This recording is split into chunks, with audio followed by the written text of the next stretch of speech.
과학의 끝에서 하나님을 만나다 우주가 증언하는 창조의 비밀. 안녕하세요. 지식과 영감의 여정을 함께하는 여러분을 환영합니다. 오늘 우리는 인류의 가장 근원적인 질문, 우리는 어디에서 왔는가에 대한 답을 찾아 광활한 우주로 떠나보려 합니다. 많은 이들이 과학과 신앙은 서로 다른 길을 걷는다고 생각합니다. 하지만 과연 그럴까요?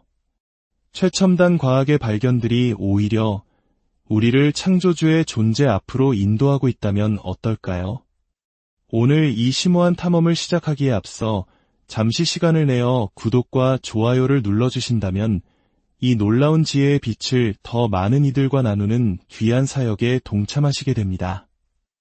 진리를 찾는 모든 분들의 마음에 하나님의 은혜가 가득하기를 기도합니다. 최근 천문학계는 제임스의 우주망원경이 보내온 한 장의 사진에 크게 술렁였습니다. 아주 먼 곳에 있는 은하 주변에서 태초의 가스구름이 발견된 것입니다. 그런데 놀라운 사실은 은하의 밝은 별빛에 의해 빛나는 이 가스구름의 성분을 분석해보니 오직 수소와 헬륨만으로 이루어져 있었다는 점입니다. 이는 바로 우주가 거대한 폭발, 즉 빅뱅으로 시작되었다고 예측한 이론과 정확히 일치하는 결과였습니다. 이 발견은 불과 1년도 채 되지 않은 최신 과학의 성과입니다. 이처럼 과학은 우주의 기원에 대해 무엇을 말해주고 있을까요? 저는 오늘 과학적 증거들을 통해 창조주 하나님의 존재를 3단계에 걸쳐 논리적으로 따라가 보고자 합니다. 첫째, 왜 우주를 만든 초월적 원인 제공자가 반드시 있어야 하는지.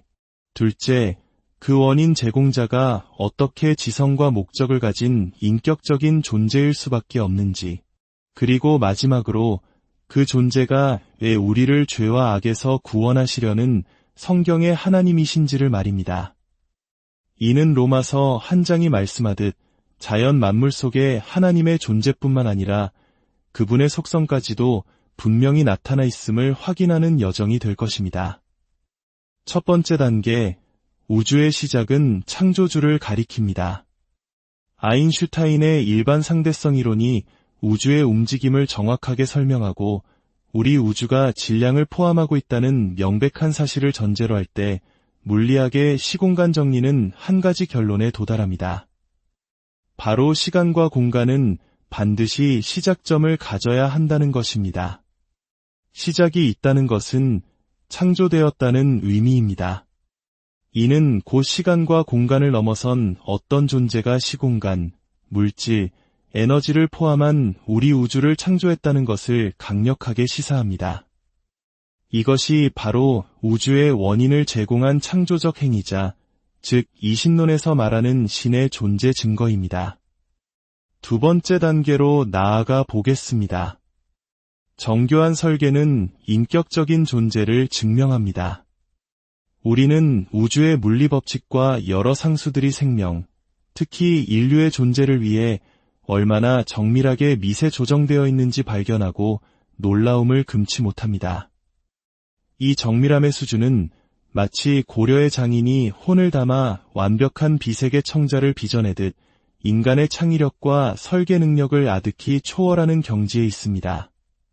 한국인들이 소중히 여기는 정의라는 개념이 관계 속에서 오랜 시간 쌓이는 깊이를 의미한다면 우주의 미세 조정은 창조주의 헤아릴 수 없는 지혜와 능력이 담긴 정성이라 비유할 수 있을 것입니다. 이러한 미세 조정의 증거는 단순히 생명체의 탄생 가능성을 넘어섭니다. 식물과 동물이 존재하기 위해서는 훨씬 더 높은 수준의 정밀함이 요구되며 우리와 같은 고등 지적 생명체가 존재하기 위해서는 그보다 또 수억 배 더 복잡한 조건들이 충족되어야 합니다. 더 나아가 이 우주는 생명체가 살기에 적합한 행성을 찾는 희귀한 지구 가설을 넘어섭니다. 과학자들은 지난 70년간 우리 태양과 같이 안정적이고 생명에 적합한 별을 찾기 위해 우주를 샅샅이 뒤졌지만 아직 단 하나도 발견하지 못했습니다.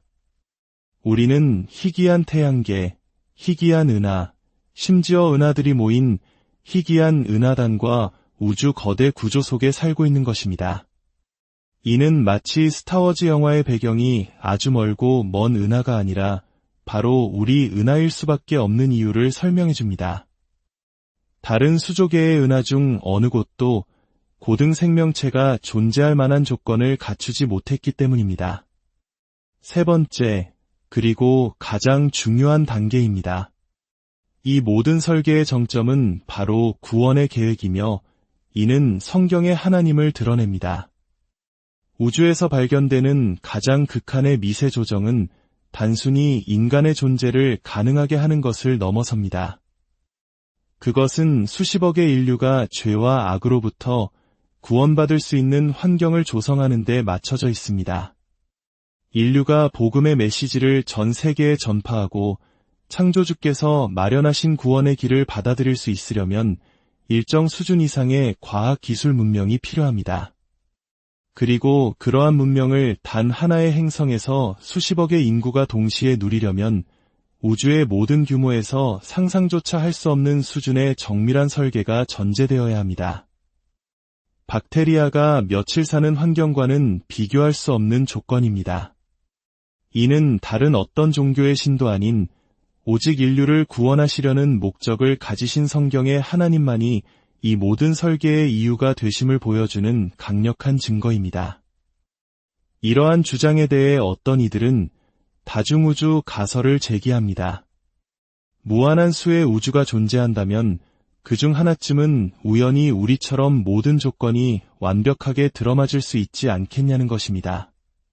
하지만 이는 모든 것을 설명하려는 시도이지만 결국 아무것도 설명하지 못하는 논리적 함정에 빠집니다. 무한한 우주가 있다면 자작나무 껍질이 우연히 완벽한 A4 용지 크기로 벗겨지고 흙 속의 화학물질과 우연히 반응하여 인류가 쓴 모든 과학 논문과 똑같은 내용이 저절로 인쇄될 가능성도 무한하다고 말하는 것과 같습니다. 이는 과학자들의 노력이 아닌 다중우주의 우연이라는 결론에 이르게 되며 과학 자체를 부정하는 궤변이 됩니다. 가장 합리적인 설명은 인격적인 존재가 우리를 위해 이 모든 것을 목적을 가지고 설계했다는 것입니다. 이제 시선을 생명의 기원으로 돌려봅시다. 고등학교 과학 시간에 배운 밀러유리 실험을 기억하실 겁니다. 플라스크에 원시 대기 성분을 넣고 전기 방전을 일으켜 아미노산을 만들어낸 실험 말입니다. 한때 생명이 자연적으로 발생할 수 있다는 강력한 증거로 여겨졌지만 수십 년이 지난 지금 이 실험은 여러 한계를 드러냈습니다. 실제로 발견되는 아미노산은 생명에 필요한 20종 중 일부에 불과하고 그 양도 극히 미미하며 복잡한 구조의 아미노산은 거의 발견되지 않습니다. 더 큰 문제는 실험실에서 가장 뛰어난 생화학자들이 막대한 자금과 첨단 기술을 동원하여 겨우 40개의 아미노산을 연결하는 데 성공했을 뿐이라는 사실입니다. 생명 현상에 필요한 단백질은 수만 개의 아미노산으로 이루어져 있습니다. 한무실론 과학자는 이러한 연구 과정을 하나님의 손 딜레마라고 표현했습니다.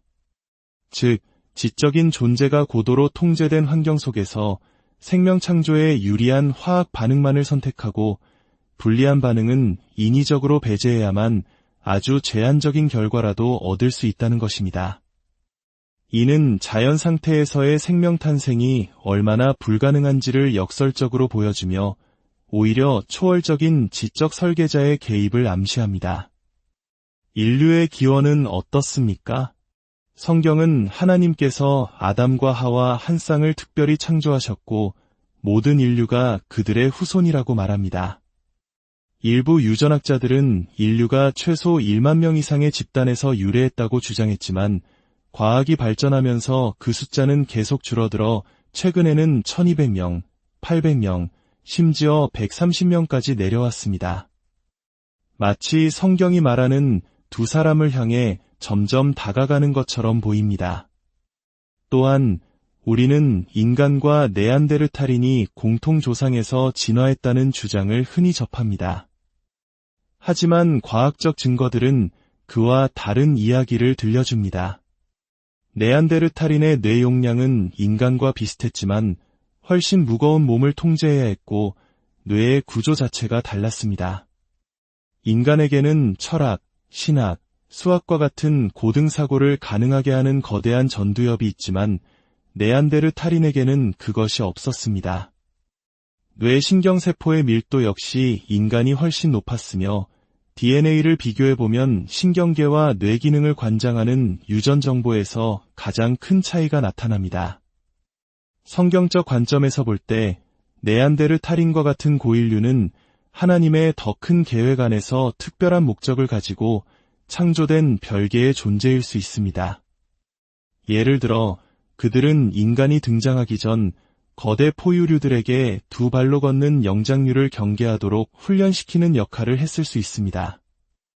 덕분에 인류는 문명을 시작하는 데 필수적이었던 가축 자원들을 보존할 수 있었을 것입니다. 이는 공통조상이 아닌 하나의 목적을 위한 공통된 설계의 증거로 볼 수 있습니다. 하나님께서는 아담을 흙으로 빚으시고 그 코에 생기를 불어넣으심으로써 육체뿐만 아니라 하나님과 교제할 수 있는 영적인 존재로 창조하셨습니다. 이것이 바로 우리 인간이 다른 어떤 피조물과도 구별되는 본질적인 차이입니다. 다시 우주로 돌아가 봅시다. 제임스 웹 우주망원경은 빅뱅 이론을 위협하는 것이 아니라 오히려 더욱 강력하게 뒷받침하고 있습니다.